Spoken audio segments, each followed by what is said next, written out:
这个角色不拿的话，以后基本上也不会再放。而且女王蜂它的一个基础数值也好，或者说后期的控场上面，我觉得是可以给到很多的说法，对吧？包括雨梦的打法的话，也偏向于说接触到女王蜂比较害怕的这种高强区域。也是来到右上角圣诞树的位置，然后小房这边的一个咒术，其实脸上咒术。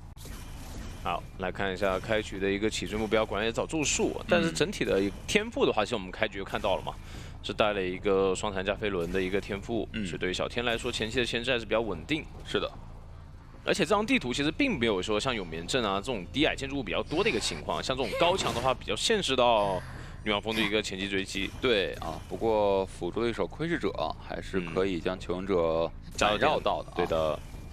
前面的话，空地上有4次命中的机会，但被树挡到了。看一下，空地中了一个4次，给到一刀。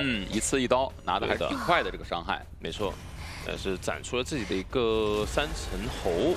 看一下，应激是被树挡到，对，延迟激发的。但是的话呢，小天这边是选择了障碍物躲开，而且保稳他们还是给了一个幻灯片的啊。这样子，哪怕说你吃到4次的情况下，你3层喉也能交出来。后手的话有飞轮可以去抵消掉这个伤害。是的，是的啊，这一波还是做了一个双保险吧。没错。我看这边的一个板博给到一个4次，给到一个人物投影，这样的话一会儿可能需要一个飞轮。 对，抵消掉伤害啊！这一波配合还是挺精妙的，但上一波其实也是想打这样的配合。这个还是极限判定到了，感觉这个弹道偏右啊，说实话。对，然后但是人物往左的同时还是吃到了，对。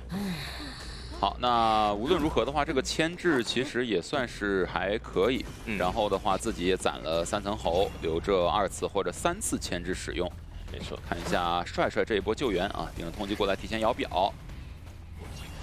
且拦截的位置还是比较远，但是好在说大副这边，但是是命中了，还好是能救下来。其实这里的话，我感觉可以尝试一下，让他救不下来。刚才那个距离的话，可能有点极限。不过这边的话，落地给了一个4次的同时，也是拿了一个板子啊。没错，但同样也暴露了自己张狂的一个天赋嘛。其实对于玄方来说，心里也有数，知道你是可能没有携带这个挽留的。挽留，对。 来看一下前面的一个双板博弈，这边可能会等自己的一个2阶，先积攒一下自己的一个能量。应急10次，还是做了一个瞄准啊，对的，最终还是成功的击倒。这样的话，手里5层喉，下一波救下来之后，要尽可能的争一个3-6了。对的。而且这个位置看一下旁边是谁来救啊？幻灯师的点位的话，其实已经压好在右手边的一个位置了。对啊，大联盟这边因为他是带了一手飞轮加化险为夷的，手里的话呢，幻灯片也有。你看幻灯片先拉进身位，对，到了以前再进行一个博弈4次的话，飞轮顶掉，第2段躲掉，第3段又躲了。哦呦，看前面的一个救人。 命中一根，给到一刀，好惊险啊！这波救援，他是相当于4次是基本上全躲，就中了1次。对。但是中了这1次之后，往往是你博弈压力最大的时候，你不确定他要出刀还是要干嘛。没错。这边的话呢，也是成功翻过去这个窗户，蹭了一个窗弹射，手里5层喉，看要找一个什么机会交。人家感觉有点不够啊，这一波会给到小天一个很长的牵制时间，非常长的牵制时间。对的这一波的话呢，提前交一个3层喉啊，然后这样的话呢，继续开启下一轮的3层喉的积攒。没错，而且这边的话也可以利用这边的一个高墙区进行绕点，对，绕过来应急是挡住去路，小猴给上，没有给到4次，这边过板直接切闪，直接底牌切闪了。 要不然的话，很可能要被溜到开门战了。对，但这个闪现一切，其实对于球方来说，开门战比较好应对了。现在，对的，而且现在已经彻底知道了他的张狂和底牌。对的，密码精度也是来到一个80-90的状态。然后也是2人合修。这边的话，极限感觉是能压好的。但大副一个大副对倒地。看一下这边幻灯片的一个使用。再躲一下，再收。 哇，这边大柠檬真的是把压力给顶住了，有点燃尽了，不过还是要倒在这里。不过的话呢，气象学家也是接近这边的点位了。但这一波的话，其实2人倒地一惨，其实会给到雨梦一个很强的手语空间。但是这局还是那个说法，一旦有了开门战啊，雨梦就进入了一个绝对弱势期了。是的，因为毕竟现在没有回光返照的，其实也就幻灯是一个嘛。对，那看一下这边陈云过来，高级云，看一下这里。 想打一手拦截，但是对于气象学家来拖幻灯师的一个自起先，对，拖出自愈，然后的话就有人能给密码机压力了。对于梦来说要抓住机会，这一波手语上面是能去创造一下自己的优势的。是命中一根，另外一边的话教主治愈，但又中了一根4次，这边就围绕密码机打，94的密码机有点开不动，现在。是的，手里飞轮没有了，这波伤害对的，没有办法规避掉了。但是99，看一下。不过幻灯师的话，他没有国王反照，也没有自愈了啊。但这波密码机对，觉得可以正常点亮。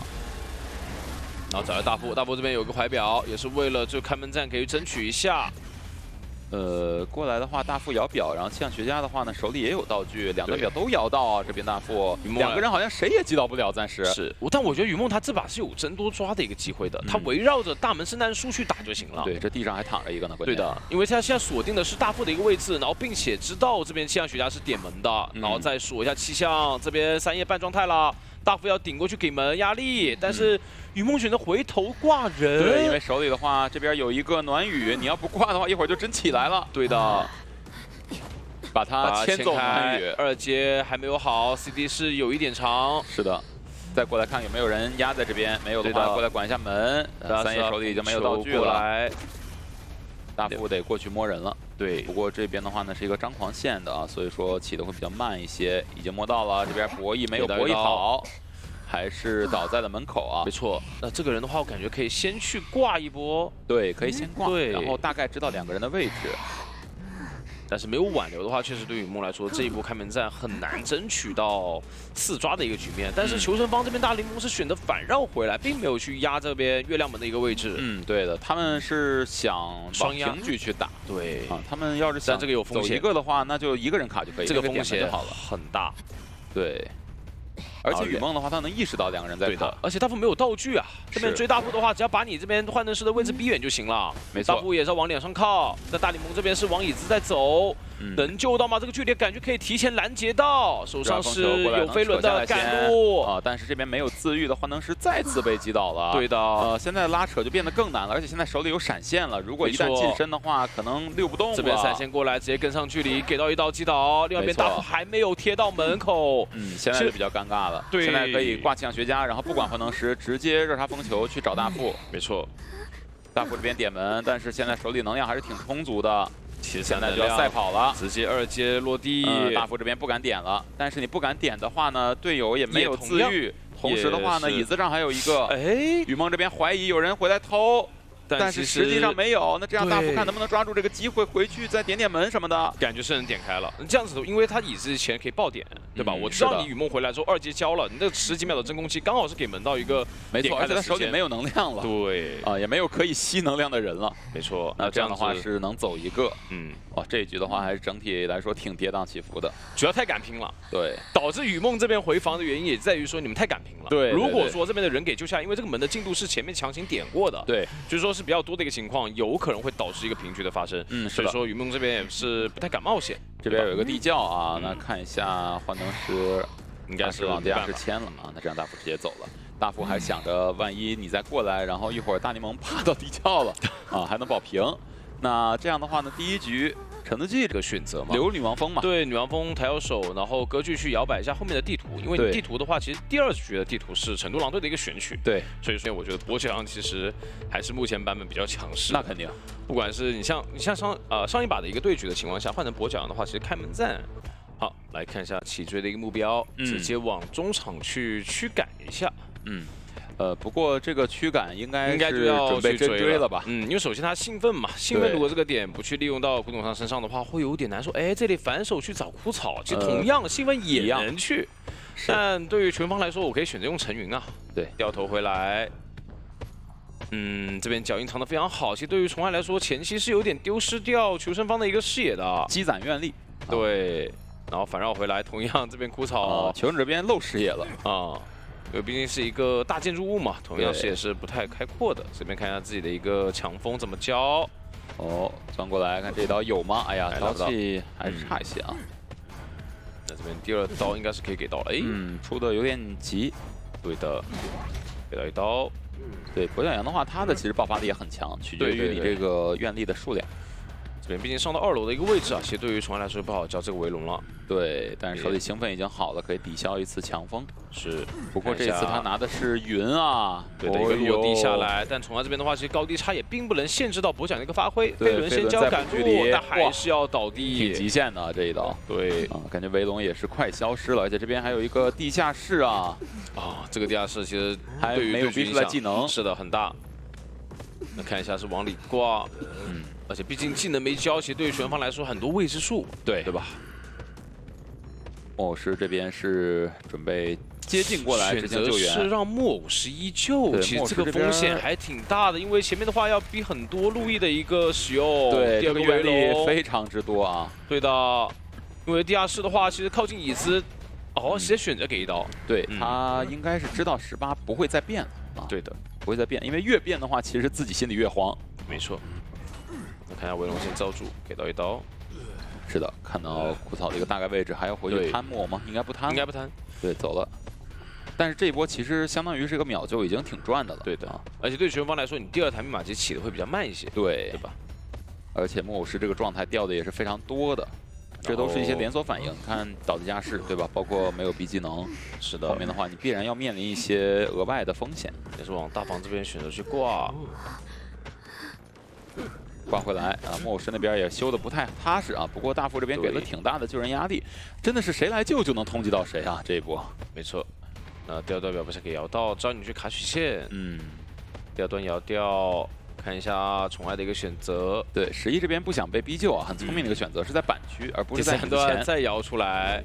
这样子的话可以稳定拿一刀，对，但是把它救下来。这个化险为夷交出来之后，整体的密码机我们能看到是差不太多的。这波的话呢，强风也没有什么角度交出来。那这局反而这个兴奋就捏手上就有点浪费了。对，就是这个没逼出来技能这个事儿吧，其实要通过后面看对局影响。不过现在的话，好像有人能过来逼技能了。对的，看一下，选择围龙先罩住。这边兴奋直接给到一刀，这个围龙是这么用的啊，对，就过来我来增加我的伤害啊。其实对全方也能猜到，这个时候你只要兴奋，其实对全方完全能接受啊，因为你管不到外面密码机了，没有这个底牌。对，但密码机的一个位置毕竟在油罐，所以说还是比较近的。围龙是没有照到磁铁，对，差一点点。11这边刚才是有所犹豫的啊，因为刚才的话他怀疑监管者要去管自己的最后一台水桶密码机，但是的话呢他又没走，11又回来了，然后宠爱再过去，11又走了啊。对，因为现在这个时候对于球员方来说不能接受有人倒地，对，但凡有人倒地就没有人可以救人了。是的。然后这边的话，宠爱想去预判一手大房的位置，这边第2个围龙能交到吗？看一下，不敢交。对。那这样一来一回，反而是给全方这边拖了很足够的一个补充道具的时间跟状态的时间。补充状态的一个时间啊。另外一侧木偶师和大副已经在调状态了。来看一下，这边的话还在210双排，但其实人在大房角落已经排到耳鸣了，给到一刀，直接击倒大副。好准啊！密码机还没有启动，这边18的话也难逃一劫。看一下过来，再给一刀。有点坏了啊！现在。对，那这样子的话可以先挂大副，手上有底牌。技能也是快好的，古董商这个时候再赶去密码机有点来不及了，选择先往椅子这边靠近。先过来稍微给点救人压力，然后拖木偶师的一个自愈。但其实这一波，因为毕竟你不过来你去修机的话，其实我就可以选择双挂了。对对对，是的，他们被迫要过来，而且还不能太早的暴露视野。是的，这边选择交出自愈，那对于宠爱来说，其实可以逼一下你的一个状态。是的。第2个围龙没有把自己召回去啊！没事，那就是假装想追18就好了啊。但这边的话，没有弹射嘛，所以说还是要倒地的。而且这边还有个地下室，想倒走地下室看一下，但是反而转回来还在地下室。对。那这样看一下选不选择挂，因为他没有自愈了。对，没有自愈了。也看到脚印，这边脚印的话是大副的，大副选择上2楼。另外一侧是起心机啊，手上还有个怀表，先把表交出来。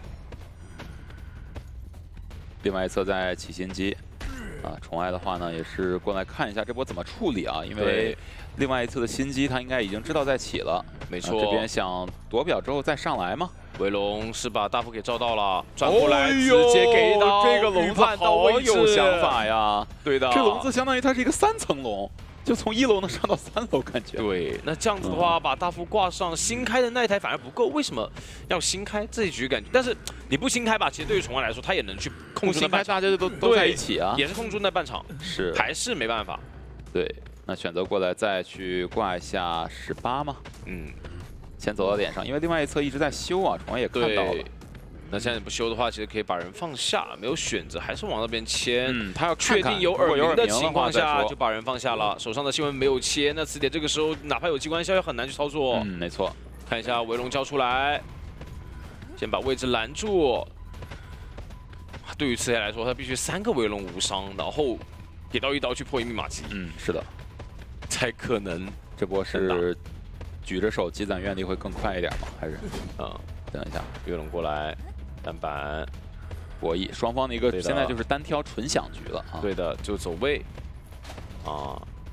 看一下这个围龙照过来是一个边角龙，飞轮躲掉一刀给一棍，点刺，但这一棍的话并没有产子哥，所以说不着急，还是给到一刀直接击倒。但是木偶师那一侧是有机会能摇下来的啊。是的，然后看一下吧，还是得去找一下木偶师的位置啊。对，然后摇下来再击倒，大概是这个节奏。对，选择挂人，因为知道你没自起了。其实对于宠爱来说有一个选择，就是我直接往地窖排啊，我只要我先找到地窖，你就不可能跑这个地窖，对吧？因为你是没有自起的。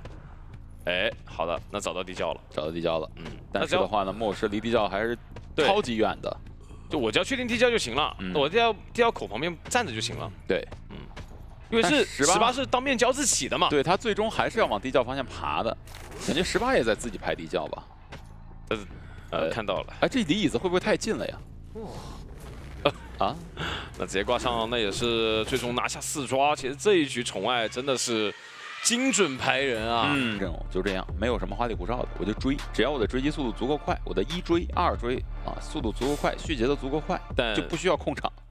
对，包括你自己的一个辅助特质，你是继续带闪的话呢，因为现在基本上我们看割局带闪就是平局了。对。好，进入比赛画面啊，直接是往身后走，不往这个点走对，不能找弓箭手那个位置。其实找弓箭手真的追不了。那这样子的话，其实斗牛士首先角色上面是比较克制克拒的，那同时也可以利用大房这种比较大建筑物的一些板区进行一些限制。那来到大房这边，隐约还是畅通无阻。这个，他不知道断没断影是吧？但还是有刀，不敢翻这个位置，不敢翻。大联盟的话，要是知道断影的话，就直接翻了。对，但他不知道，他不想赌啊。是的，这个还是比较偏稳，因为前面的距离是没有把握好，所以说极限去用一个红布先断一波节奏。对，不过我感觉其实刚才他第一波那个板子是不是有机会翻啊？是，也有可能说想用红布去翻板。结果判到监管者身上了，然后去撞了。有没有这种可能？有可能吧，还真是。然后看一下斩木招影，这边的话还是迟到，但同样身距是拉近了很多。红布 CD 是美好的。这一波感觉大联盟的牵制思路有点混乱啊。自从第一个红布交成，不是第一个这个穆莱塔交了之后，对，就整个的牵制好像被打乱了。要么就是我们说的，可能是去穆莱塔翻板，对吧？然后但是转视角的时候，刚好把这个穆莱塔是撞到了监管这边。对，主要监管者走进了这个范围。对。看下3叶这边的一个救援，拦截的非常远，回溯回来。另外一边帅帅已经赶过来了，隐约又断了一手，手上是有闪现的。其实对于大荧幕来说，要去2系的牵制的话有点难，尽可能把闪现给逼出来会更好。看能不能逼闪。直接交闪了啊，就完全不带一点犹豫的雨梦这边。毕竟这个2楼板一踩的话，可能又要去给到2的牵制机会了。主要是你26交闪比36交闪要好，因为26交闪的话，你技能可以转着了已经。对的。36交闪的话，你就会发现你没有技能可以去再续2手节奏了。斗牛士的26能力太强了，对，你会发现。但是他26强，36也很强，对吧？你现在把闪现交了36的话，也是一个问题。来看一下，这边是换位救。因为毕竟上去处理一下板子，但是直接秒救了，无伤救，保自己状态，然后再扛一刀，扛一刀，然后让斗牛士把自己的一个窗弹射交出来，再上2楼。对，刚才想上楼的话，那其实救的有点早啊。对，因为他不想让他去处理楼上这个板子，这边想追一个双倒，但是追到一半不想追了，因为隐约断了。他是不是丢视野了？他不是追双倒，他是丢掉了这个。大联盟的一个视野，但应该还是能找到。对，能找到，看到了，刚才看到了。对，他刚才就想上来踢这块板，但是飞行家不想给他踢，他就直接秒救了。然后现在开始准备3-6。 然后这边隐约是断掉的，反绕一手，但是留了一个影子。但这边毕竟开启1阶有毯子，所以说追击速度会非常快啊。是的。到前面的位置，还有个反弹，把斩木招引交了，但是雨梦这边是并没有看，把人架住在点位。哎呦，看到了，这波看的就有点亏了，弓箭手来了。因为这一波是可以把人架这个点位不让他出去的，但这一波斩木招引看到之后，弓箭手一协同一下的话，你不好追击了。是的。 上了一个撕裂值，闪现暴露，选择换追这边的3叶，但3叶肯定不给机会。看一下单板的一个博弈，选择翻板回来，背包一交。哦，3叶这边感觉有点犹豫，他是在喷和下板之间进行了一个犹豫。对，但也没关系。其实我这边换挂之后，外围的话还是有佣兵在嘛。有人能救，就是需要救援的话，大不了佣兵半状态也可以救。然后另外一侧的话，斗牛士状态马上就调整起来了整体的响应是非常快的。 然后这样子再过来，弓箭手顶脸给压力，给到一个后撤，过来找大联盟。但是你看，又一次保护住了大联盟。其实这边要给一刀的，没准是的但是正是因为有一个撕裂值上到身上，也没有什么办法了。那这边再回来，帅帅还在破一密码机。那一个整体的安排想2个人卡，对，2个人卡，然后让大联盟这边把化纤维给交出来。对，但是排点的话，对于木来说排得很清晰，找到大联盟的位置。另外一边弓箭手能给到压力吗？ 看一下红布是断掉了隐约吗？没断掉，但前面进板的话有一刀。是的。那这样子手上是传送，前面要牵制起来的话，其实有点困难了。现在造成了一个2个挂飞，然后帅帅过来帮忙扛。对的，扛一刀。但这样子的话，完全密码机停滞了。是的，有传送。手上有传送，他可以选择传回椅子去守椅，打得太拼了。椅子已经救下来了。对，传椅子旁边的机子在这边找的是3叶，因为知道你这边佣兵也是一个。 这个飞行家是一个挂飞，对，飞行家是挂飞。另外一侧再给密码机压力，哎呦，这边是没有搏到。是的，我觉得佣兵这波停手去保人还是拼了一手啊。对，因为毕竟他保的是斗牛士嘛。斗牛士的话也是挂飞，然后是2边都是挂飞。对的，把斗牛给换了出来，但同样弓箭手这边要扛住所有的压力，对小天来说很关键。是的。 来到这边双板，板子没有踹，所以说还是有一定的博弈空间。手上连龙蜈蚣空了，龙蜈蚣空掉。对的，那另外一边的话，应该是要选择强行亮密码机了，直接点亮，然后佣兵已经去往门口走了。他们要抓住你传送真空期的时间，尽可能的跑一个先，是，保证一个对局的下线。过去赶路去关门。对，哎，不过这边自己断影了。这个断影是有点机会，因为这样赶不到门口了。是，门能开了。但大联盟的位置的话，其实在角落附近。是的，大联盟就是佣兵现在是稳走的。对，来看一下佣兵这边把门点开，甚至说还能再出来卡一下耳鸣。对。 这边有护腕极限，对的，尽可能多拖点时间给到大联盟这边一个周转的时间。是的，那看雨梦的一个选择去回手椅吗？没有选择，继续往角落排，相信自己的直觉，能找到吗？看到了，但木来台撞一下有回收进板博，这边的话有窗弹，前面有地窖，后面有门，对的，有传送。对于大联盟来说，现在要去跑地窖、跑门都很困难。是的。 这边无限的留自己的一个残影，往地窖走了选择。对的，然后手上的木来塔的话没有攒出来，还在拖，反弹交出空地，隐约有点断，这木来塔马上出来了，这边博板博到了，哎呦，这一刀没有拿到。对的，往后撤，但这个后撤的话，其实会给到一点机会，而且这边离地窖越来越远了。他应该也不知道地窖可能吧？不对啊，但他在6国，可能也觉得距离不够。 现在就是看双方这个小短板的一个博弈了。回收过来，哦呀，最终还是击倒了。这样的话，完成了一个3抓啊，雨梦连续2局的一个3抓。觉得是给到一点机会，给到机会了。我觉得这个阵容你要说唯一给机会的就是就是这个歌剧演员吧。对的，无论并不一定会稳定，对，并不一定会能溜很久。 因为其实打格局，我们看到更多是以道具为主，所以你首先也是消耗道具就会换取。好，进入比赛画面啊，这一局的话呢是跟上一局的选择类似，只不过路线不太一样啊，都是规避掉了狮子楼的方向，往大房方向去追了。到大房这边有枯草的祭司，还有一手磁铁在破3连，直接选择追祭司了。哎，祭司这边是反没有是走了，对，绕过去了，因为他洞打的比较提前啊。这样子绕回来大房，其实对于歌剧来说，大房这个区域是真的不受限的，所以说你看得到这个距离马上跟上，再去消耗一个洞，但这个洞没有打掉，没打掉啊，浪费了自己一点的时间，给到一点身位。前面的话要进入到一个近身薄板的区间里了。对的，双板应该是同时都下，没有选择先下一个。那这样子的话，应该有第一刀。第一刀有了。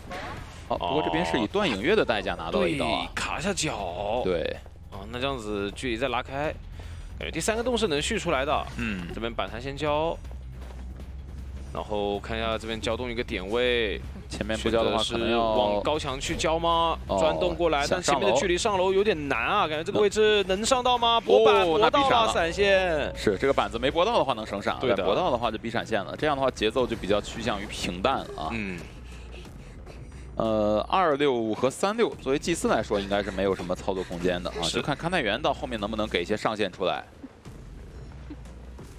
板子伏笔也清理掉。这一局的话就是一个典型的割卷员节奏吧，16逼闪，然后正常就2波。外面虽然说椅子上做了一个化险为夷，但是外面还是有2个化险为夷的。上来的话，先让18的心理学家来救啊，他的是一个纯化险为夷的心理学家，没错，同时也是把自己的一个技能给释放出来了啊，一个主观锚点。往外围走，整体运营节奏我觉得球方是能接受的。对，现在就尽可能是倒走大房，让心理去破译大房。对，心理直接起自己的一个第2台啊，对，第1台的话一会儿再让队友去补。下一波是佣兵准备过来执行救援，对的。佣兵的话也是提前在这个非常隐蔽的一个地下室的入口蹲着啊。这个位置有点说法，能卡一个视野差，可能而且不太好排啊。这应该排不到吧？对，这个很奇妙啊，这个点，因为他也不敢去走太远，因为毕竟佣兵的一个救援，一个护腕弹过来了，你就接受不了了。是的。这边往后排应该耳鸣会消失，但是同时11也是卡出了一个地下室了。救援经验很丰富。想骗一下，给一刀直接救下，直接打。然后手里的话呢有一个洞，看看能不能稍微活出化险为夷一下。打洞走了，把洞打走，过来。这个点的话呢，基本上就要到了，比较难吧？对，看这个板弹能不能蹭出来。蹭出来了，哎呦，断卡脚了。那这个卡脚的话，应该是已经活出化险为夷了。对，活出化险为夷了。那很伤了。那这样中场密码机只要补到8、90，其实对于崇安来说就不太好去争这个争多了。对，看一下密码机已经80多挂过去，感觉是能抢到90的一个状态。是的。这局有点趋向于公式化平局的感觉。对，佣兵的话，并且还能保持一个半状态强开。看一下。选择让11个人单独去压，这边给一刀没有打到，98，给一刀，密码机开掉，还有2个护腕在手上，先弹走。是的，看一下这局能不能奔着一个3抓去打，快速处理掉脸上的人，然后留传送去压3抓。佣兵毕竟是2个护腕啊，其实还是有点难的，比较难。对，然后这边再弹出来，前面的一个单窗，但隐约又断了，那。回速毕竟刚刚交了，那这样子应该就平局了，处理不掉。对。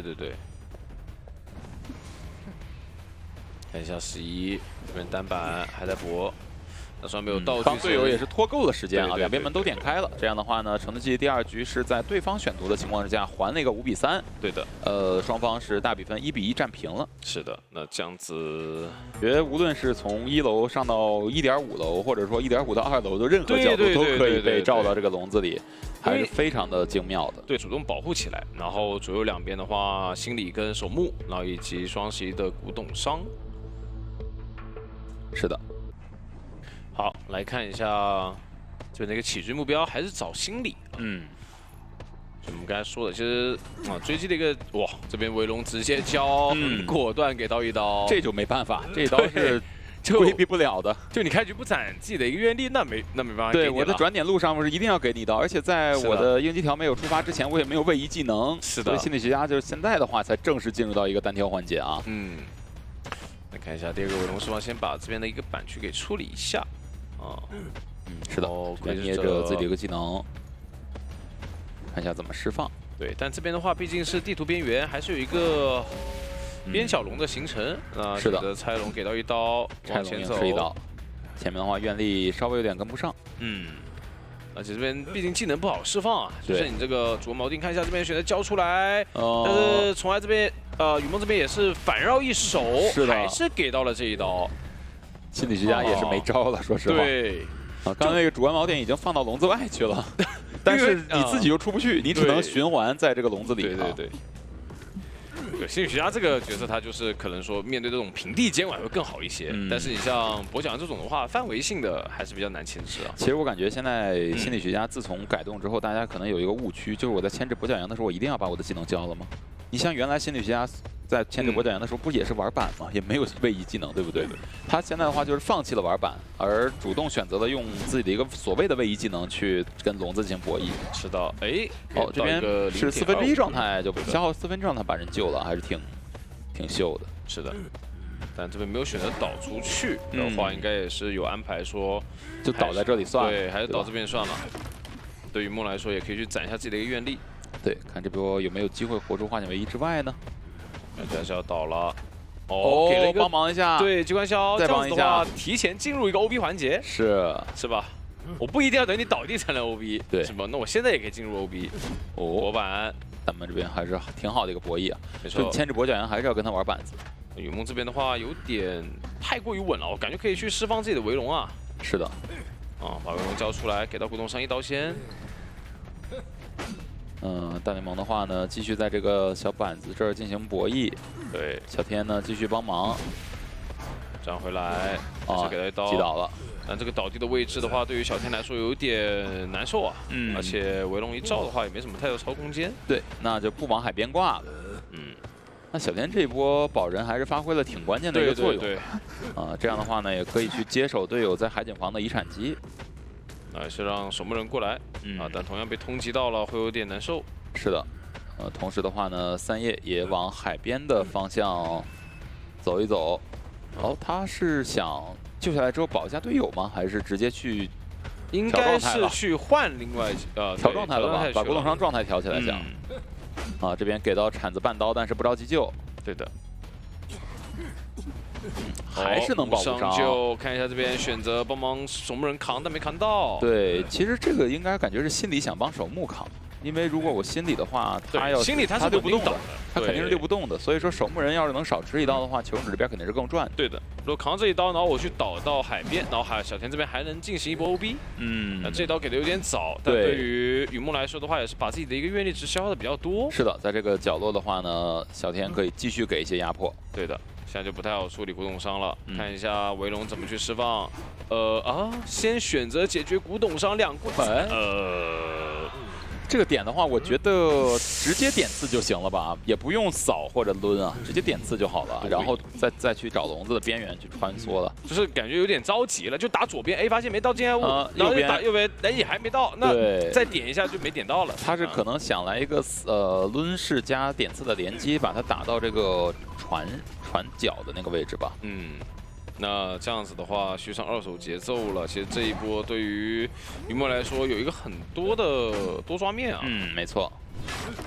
看一下全员半状态，然后这个时候古董商倒地，选择直接追拉队员，围龙一交，这边飞轮躲掉一刀先，手上还有一个花球交出来。那前面毕竟有一段减速，这边在互相博弈。想去砸这个头啊。是的，但没有砸到，还给到一刀出刀。没错。脸上这边有一个非常非常大的遗产，但是手上有底牌，这边底牌直接市场一切。另外一侧呢，小天是交了自愈，对的。不过守墓人的原本的第5台啊，现在的第4台是能亮的。但这一波，你毕竟往这边一挂，就哪怕说守墓人的真亮了，小天这边你躲不住啊。毕竟前面机关枪已经交完了，那3棍的话，其实代价也是挺大的。被人躲一刀。规避。前面这里钻过来，感觉很极限，又有一刀了。看前面这钻龙，给到一刀，没有自愈，这一局感觉要奔4抓走了。是的，另外边帅帅过来救人，但是同样是个半状态，对于木来说，只要围龙罩住椅子就行。是的。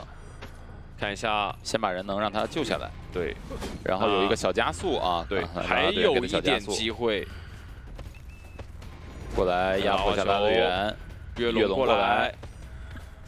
有减速，预判他，预判了，预判他，预判我，互相很了解。对，那这样子先把人挂上，然后帅帅只能过去摸一下没有自愈的古董商，这个距离应该是能摸到的，但是好像摸不起来呀，应该正好摸到。哎，但是这个笼子想瞄准一点再交。是的。但其实这一波也不着急，这波我去抓古董商就好了，我只要保证古董商一直躺在地上就行。对，但是笼子拆了，这边想救人，但救不到的情况下。还是那句话，对吧？雨梦已经通过这招是连续击倒了三叶和帅帅了啊。那现在小田在脸上放下，那这局应该是没什么办法。转回来。看一下这边的一个边角龙，还是给到一刀直接击倒。是的，没有自愈。那这一局的话是完成了一个4抓啊，看看帅帅这边有没有机会摇下来再撑一下，手里还有一点点铲子。直接交自愈了。对的，还有一丝铲子。想去给到一铲击，直接是没有办法木压的这一刀啊。那这样子的话，也是第3回合上半回合，他但凡去扎上自己一根针管，对吧？那你这个时候。你再让闪现终结，可能又不是那么的容易了。对，比如说这个就是为什么医生这个角色，看一下天赋携带吧。因为前期如果说要追小房这个位置的话，其实好，进入比较画面来看一下，直接往木屋的方向走啊。这一局反正带封窗了，也可以是什么呢？装上3件套之后，把窗户一封，然后开始推进。对因为带封窗的话呢，你前期逛也没有什么收益，你张狂的话还可以等。但咒术这个骗到身位了，骗到身位了。前面的话应该能逼一层喉。对的。然后前面的板子可以提前消耗掉，只要直接装。这边毕竟把窗户封了，这边板子下了之后，你就很少有一个安全点了，把人给架回去，板弹消耗掉。对，然后把板子踩了，再拉一个无限锯。对的，那前面应该是有一锯了，有一锯了。第2层后续的很快。对的。但是下一波呢？下一波总不能还能续出来吧？这个能进这个能进板了。对，这个短板是需要博弈的。选择是板砸，这个是一个对抗小丑的惯用的一个方法。对，就是这样，它的收益是最稳定的啊，只要注意身距稍微靠后一点就好了。是的。然后前面还有飞轮，这边闪现电断，电断。这边飞轮想去半闪现，但有板弹在，但是磁铁没交，他感觉身距够，很稳啊！这一波的决策，前面应该是要巨闪了吧？对的，直接巨闪了，这边就不考虑那么多了。这闪现看样子是省不了啊。然后再往海边去逛，但是陶大这个密码机也不太够，而陶大是救小丑的人，简直没有任何压力啊！对。看一下，把人给换走。这边的话，优先还是要让陶大师把再补开吧。陶大师直接往远走，但是那个位置的话，枯草他可以直接执行救援了。救了可以，还选择压一会儿状态条。救下来，然后医生陪跑嘛，陪跑一句。这不打板，我这。他是想卡位，然后逼他打，但是一看宠爱也没有打的意思，想挤过去，那医生就直接砸了。这是因为他不想打医生，感觉，因为他觉得打医生没用。那坏了呀！那现在这个情况就有点不可控了呀。确实。现在基本上就脚回一交，然后往楼下一走，然后医生又能跟上。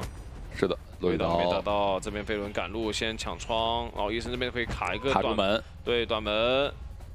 想过去，还真过去了，但是回头还是拿了医生一锯，因为知道板弹交了，对，这个拿不到，磁铁拿不到，对，因为没张狂，你现在拿多少刀你都很难开这个2阶，你1阶的小丑压迫感真的是太低了。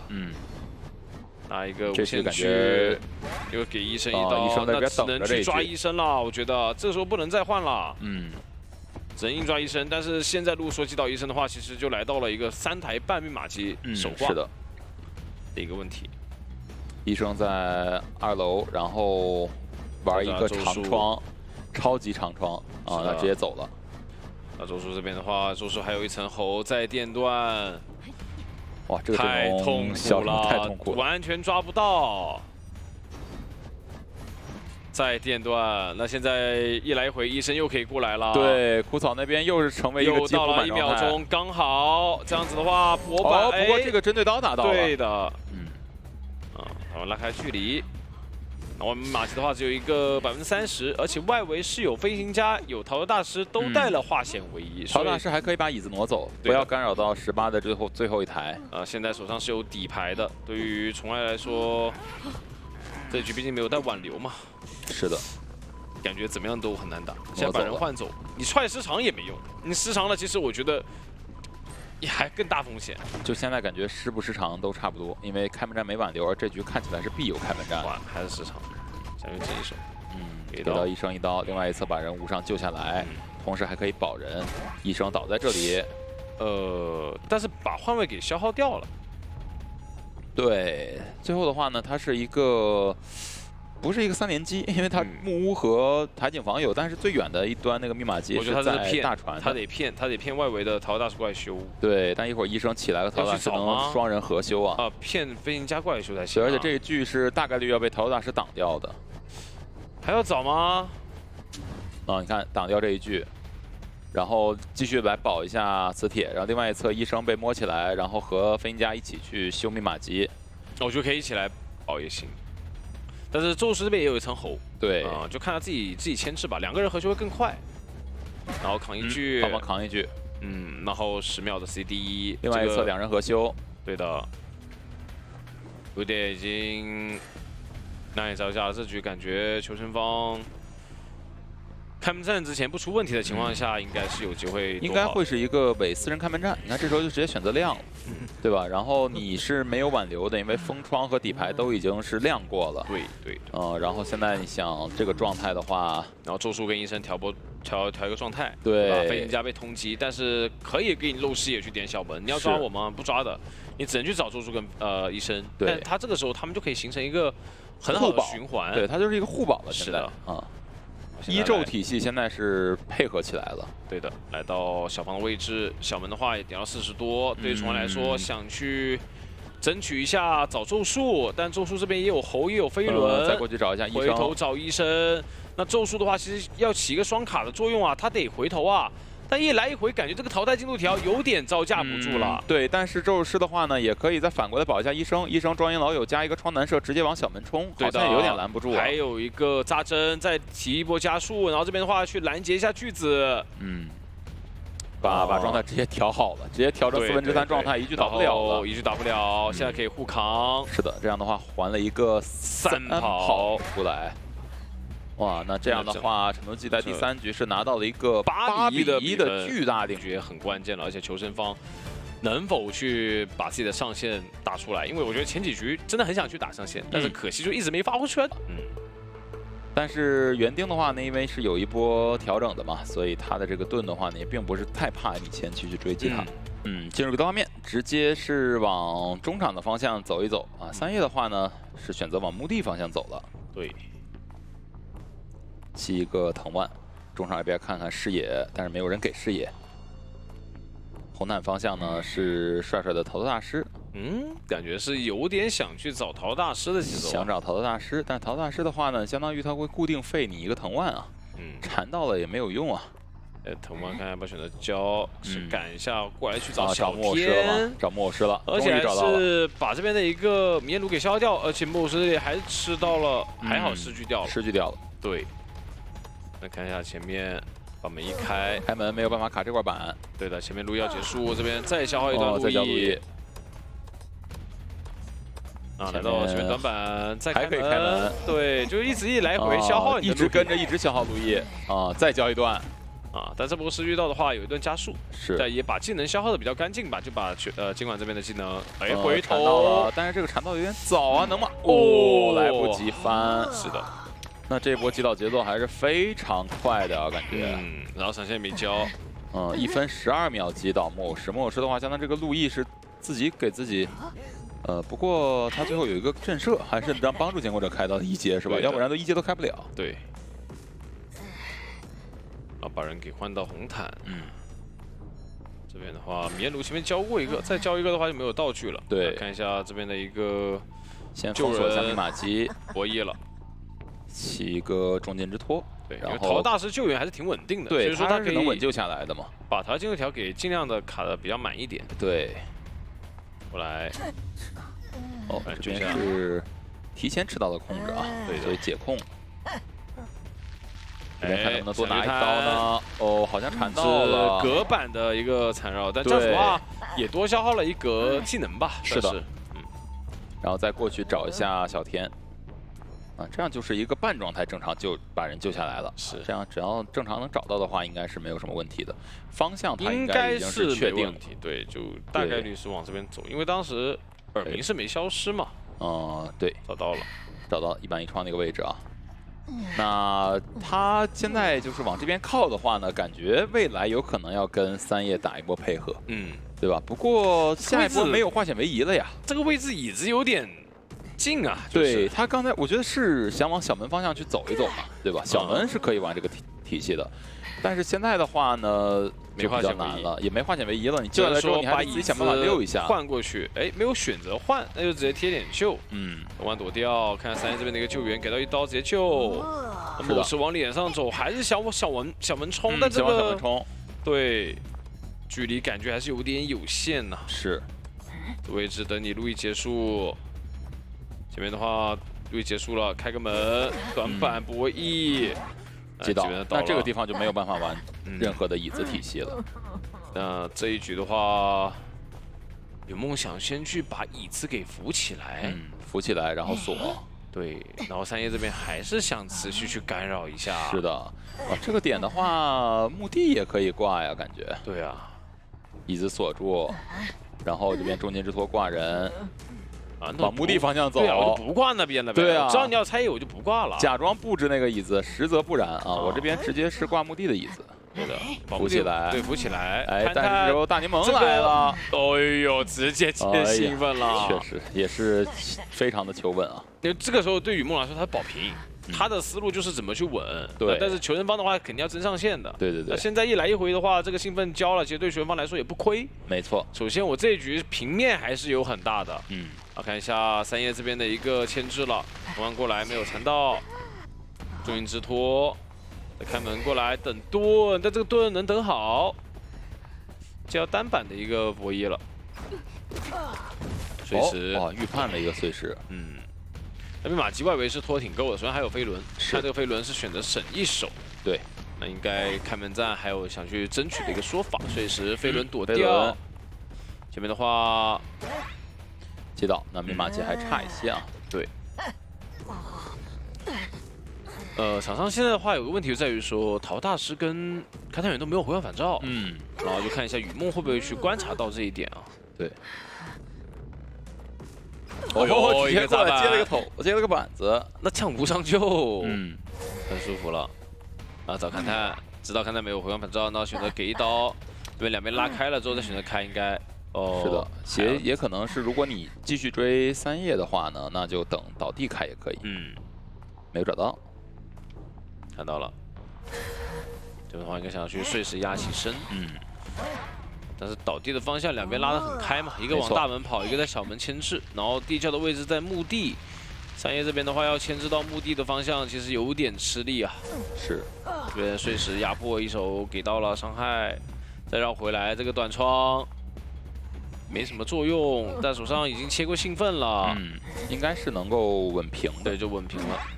对，另外一侧门的话你是管不到了，刚才还是大柠檬的那一波把底牌逼出来，还是挺关键的。对对对，这波底牌一交，两边就是平平的啊，就没有什么太多说法。是的，因为你击倒之后没有技能去管另外一个门。对，但保平的话呢，对于前期的话，毕竟这个阵容上面目标还是挺多的。首先。入殓师比较好追的，然后是幸运儿这个位置的话，他也可以尝试的去突破一下，过前期的追击带动中后期的控场。对的，然后右下角看看天赋吧。好，进入比赛画面，我们来看一下这一局，直接是往小门的方向走啊。小门是磁铁的幸运儿的话，看能翻出来一个什么道具啊？开局找幸运儿的话，也是不想让他有更多道具可以进行牵制嘛。是的。就看一下幸运包裹，哎，半颗球，半颗球是最好的了，挺有用的。对的，然后这边的话也不着急消耗自己的一个窗弹，然后你落地到窗子同侧，我就再交这个窗弹出去，废掉你的这一波惯性。对的，前面板子一下，那这一波惯性结束，手上有橄榄球，选择拉一点补充距离。然后这里的话，感觉还是有点想去摇摆一下别的求生者。对，然后这个位置不搅板弹拉过来，前面的话，其实把球是应该要消耗干净才行了。是的，这前面短板，板踩掉。这边看一下注密码机的一个注意中场，先干扰一下干枯草的密码机。对，然后这边的话也是等自己的一个闪现。马上就要解锁了。现在身距的话也下到这块板子应该够。对的。闪现一个一丝球的预判了，那这样没有做到闪开，前面还能蹭一个板弹，对，再往前走，那这样子被架回来了。惯性的话应该是有一刀，看一下前面的一个距离，拉的是一个对角线，有点难。看前面单板能再翻，哎呦，这样子一来一回，这个闪现开不到刀，其实就已经痛苦了。对，然后再往前走，再出来，反绕回来，单板还能翻。要搏，两边不敢去笃定，对，不敢翻了，身距太近了。再交一个窗弹出来，那外围的话，应该倒地的时候3台差不多能亮了呀。对，3台起步基本上就有点无解了。对，9点交。那这个主球是交的这根线上，这个线的距离很长啊。对，这个线的话好像贴窗装不到人啊。对呀，最后要持刀之前先进主球躲一下。但这个时候拖了很久了呀。是3台能亮，而且第4、第5台都在修了。把这边密码机封下小门，这个场很难控啊，控不住了，有点控不住。就这个局目前这样打看下来的话，上线就是个平，很难去争多啊。看一下，把人挂在中场的附近，对，但是密码机有一台是在远端的小推，对，还有台小门的这边，都感觉。那这样子的话，其实有机会3跑了呀。确实是有机会的，没有国王反照。对，但我这个化险为交出来，如果说能极限拖够的话，你不好去管这个小门的位置，这是一个很大的问题点。确实，相当于迅儿下来26了一些。对，挂红毯，然后守门人过来救援，又能卡得非常极限。这边再选择去连一下小门，密码机的话应该是能回退1次，打主球过去也不敢修，不打。已经打了，对，主球打过去了，对，已经打了。看一下这个位置，来一手守木，对，那主球打过去，手椅压力就降低了，对，看这边能不能搏手椅的一个震慑。有幻灯片可以去定格，所以说应该还是拉扯走了，这一局就奔着平局去打。然后另一边70多，这边的话9点还有很多，是的。迅儿的话往大推走，那这样的话拉扯的距离很远啊！是的，密码机到时候直接点亮，然后直接点门，3个人要冲门，有机会点门，这个位置这边主球打过去，但没有撞到任何人。